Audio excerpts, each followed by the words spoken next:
Hello everyone, welcome back to our channel. आज के जो हमारे वीडियो का टॉपिक है वो है राइट टू प्राइवेट डिफेंस या प्रतिरक्षा, और ये कब अप्लाई होगा, कब हम इसे यूज़ कर सकते हैं और ये है क्या। तो सबसे पहले सवाल होता है कि ये होता क्या है। मान लीजिए आप पर कोई हमला कर रहा है, तो आप क्या कर सकते हैं खुद की रक्षा के लिए। तो इसी को बोलते हैं हम राइट टू प्राइवेट डिफेंस, कि कोई अगर आपको असॉल्ट कर रहा है, हार्म करना चाह रहा है, तो आप उससे बचने के लिए खुद से क्या कर सकते हैं। तो हमारा देश का जो राइट टू प्राइवेट डिफेंस है वो थोड़ा सा स्पेशल है, इन द सेंस कि आप इसमें ना तो केवल खुद की रक्षा के लिए, बस किसी और व्यक्ति की रक्षा के लिए, और या तो अपनी या किसी और की प्रॉपर्टी को भी बचाने के लिए प्राइवेट डिफेंस का यूज़ कर सकते हैं। अब सबसे पहला सवाल आता है मन में कि प्राइवेट डिफेंस हमारा चालू कब होगा और ख़त्म कब होगा। तो प्राइवेट डिफेंस हमारा चालू तब होता है जब आपके मन में एक रीजनेबल एप्रीहेंशन होती है, एक आभास होता है कि हमको हार्म पहुंचाया जा सकता है। आपको वेट नहीं करना है कि सामने वाला कब मुझ पर हमला करेगा तब मैं काउंटर करूं। आप खुद को हार्म पहुंचने से पहले से भी एक्शन ले सकते हैं इन योर डिफेंस।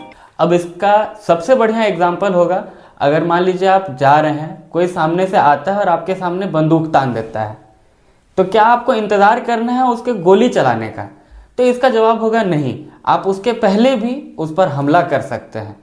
अब वहीं दूसरी तरफ बात आती है कि अगर कोई आता है आपको किसी हथियार से, जैसे एक लाठी से मार के भागने लगता है, आपके पास बंदूक है, तो क्या आप पीछे से उस पर बंदूक चला सकते हैं, या क्या आपको उसे पीछे दौड़ा कर उसका पीछा करके उस पर हमला करना है? तो इसका आंसर है नहीं, क्योंकि जैसे ही वो भागने लग गया है, मतलब आपको एप्रीहेंशन टू हार्म खत्म हो गया है। आपको ये नहीं देखना है कि वो ऑलरेडी आपको हार्म पहुंचा चुका है, बट एट प्रेजेंट आपका जो एप्रीहेंशन होना चाहिए कि क्या वो मुझे और मार सकता है, तो इसका जवाब ना होगा।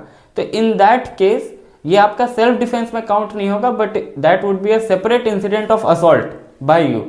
तो ऐसा हमें नहीं करना है। अब एक और सवाल मन में आता है कि अगर हम पर कोई हमला कर रहा है तो हमें कितना फोर्स उस पर यूज करना है, और क्या हम सेल्फ डिफेंस में किसी की डेथ कॉज कर सकते हैं, क्या डेथ कॉज करना जस्टिफाइड है? तो इसका भी आंसर है हाँ। हमारे कानून में अगर कुछ स्पेशल सर्कमस्टांसेस है जहां आप self defence of your self, any other person, your property और एनी अदर पर्सन प्रॉपर्टी, आप किसी को डेथ कॉज कर सकते हैं and that would be justified. अब ये कौन से स्पेशल सर्कमस्टांसेस है? ये सर्कमस्टांसेस हैं जब आपको एप्रीहेंशन है कि आपकी डेथ हो सकती है, ग्रीवियस हर्ट कॉज हो सकती है, कोई आपका रेप कर सकता है, कोई आपको अपनी अननेचुरल लस्ट को सेटिस्फाई करने के लिए यूज कर सकता है, कोई आपको किडनैप या एबडक्ट कर लेगा विथ इंटेंट टू कन्फाइन, जो आप पब्लिक अथॉरिटीज को अप्रोच ना कर पाए, या कोई आप पर एसिड फेंक देगा या आप पे एसिड एडमिनिस्टर कर देगा। तो उस केसेस में आप डेथ भी कॉज कर सकते हैं फॉर योर डिफेंस और डिफेंस ऑफ समवन एल्स। अब इन केस ऑफ प्रॉपर्टी हमारा right to private defence death cause करने के लिए कब कब जस्टिफाई होगा, इसके लिए कुछ स्पेशल सर्कमस्टांसेस हैं। वो है कि अगर कोई रॉबरी करने आता है, अगर कोई हाउस ब्रेकिंग करता है after sunset and before sunrise, या कोई मिसचिफ कॉज कर रहा है विथ फायर और एक्सप्लोजिव सब्सटेंस, तो आप उसको डेथ कॉज कर सकते हैं। बट कंडीशन है कि आपको एप्रीहेंशन होना चाहिए कि अगर आप प्राइवेट डिफेंस ना यूज करें तो डेथ या ग्रीवियस हर्ट या फिर जो पहले बोले हुए सर्कमस्टांसेस थे उनमें से कुछ हो सकता है। तो उन केसेस में आपका प्राइवेट डिफेंस में आप डेथ करेंगे तो वो भी जस्टिफाई होगा। लेकिन अब जो अगला सवाल मन में आता है कि क्या हमारा पहला ऑप्शन प्राइवेट डिफेंस ही होना चाहिए? तो इसका आंसर होगा नहीं।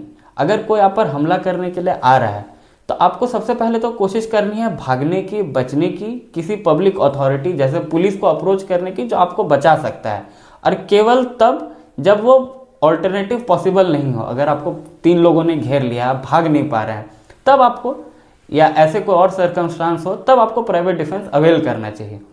अब आप प्राइवेट डिफेंस में कितना फोर्स यूज कर सकते हैं, तो इसके बारे में जो लीगल पोजीशन है वो है कि आपका जो फोर्स यूज किया जा रहा है वो प्रोपोर्शनल होना चाहिए। ये ऐसा नहीं होना चाहिए कि आपको कोई छड़ी लेकर डरा रहा हो और आपके पास बंदूक है, आपने बंदूक निकाल कर उसे गोली मार दी। तो एक प्रोपोर्शनैलिटी होनी चाहिए। बट इसी के साथ ये भी बात है कि आपको उसे तराजू में तौल कर नहीं देखना है कि वो मुझे 3 छड़ी मारने वाला था या वो मुझे इतनी इंजरी पहुंचाता तो मैं भी इतनी इंजरी ही पहुंचाऊं। ऐसा आपको उस टाइम पर तराजू में तौल कर नहीं देखना है, क्योंकि वो प्रैक्टिकली उस टाइम पॉसिबल भी नहीं है। लेकिन आपको एक रीजनेबलनेस और एक प्रोपोर्शनैलिटी का ध्यान रखना है कि जितना हार्म हो उसके प्रोपोर्शनल में ही आप इंजुरी इन्फ्लिक्ट करें। अब उसके बाद right to private defence in a private case, जब कोई क्रिमिनल केस होता है तो इसकी एप्लीकेबिलिटी क्या है। तो नॉर्मली प्राइवेट डिफेंस हम लोग ट्रायल्स में क्लेम नहीं करते हैं unless there are witnesses to testify कि हाँ सामने वाला एग्रेसर था और हम अपने डिफेंस में किए हैं, या वहाँ पे कोई सीसीटीवी फुटेज हो जो शो कर रही हो कि आपने किसी को प्रोवोक किया खुद को मारने के लिए, या ऐसी सर्कमस्टांस क्रिएट कर दी कि हमें फोर्स यूज करनी पड़े। वरना इन एब्सेंस ऑफ दैट अगर आप सेल्फ डिफेंस शुरू में ही क्लेम करने लगते हैं और लेटर ऑन आप सेल्फ डिफेंस के ग्राउंड को प्रूफ नहीं कर पाते हैं, तो आप खुद एडमिट कर रहे हैं कि आपने इंजुरी इन्फ्लिक्ट की है और सेल्फ डिफेंस आप प्रूव नहीं कर पाए, तो that could go very much against you and court में ड्रॉ एन एडवर्स इन्फरेंस।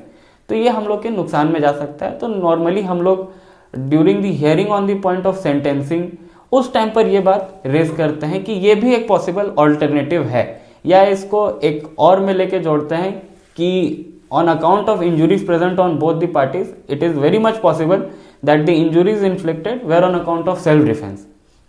तो इसी के साथ मैं आप सभी को हमारा वीडियो देखने के लिए धन्यवाद कहना चाहूँगा। अगर आपको हमारा कंटेंट पसंद आ रहा है तो हमारे चैनल को लाइक, शेयर और सब्सक्राइब ज़रूर करें। अगर आपके मन में कोई भी लीगल क्वेरी हो जो आप पूछना चाहें तो आप उसे कमेंट में पूछ सकते हैं, मैं और मेरी टीम उसका जवाब देने की कोशिश करेंगे। धन्यवाद।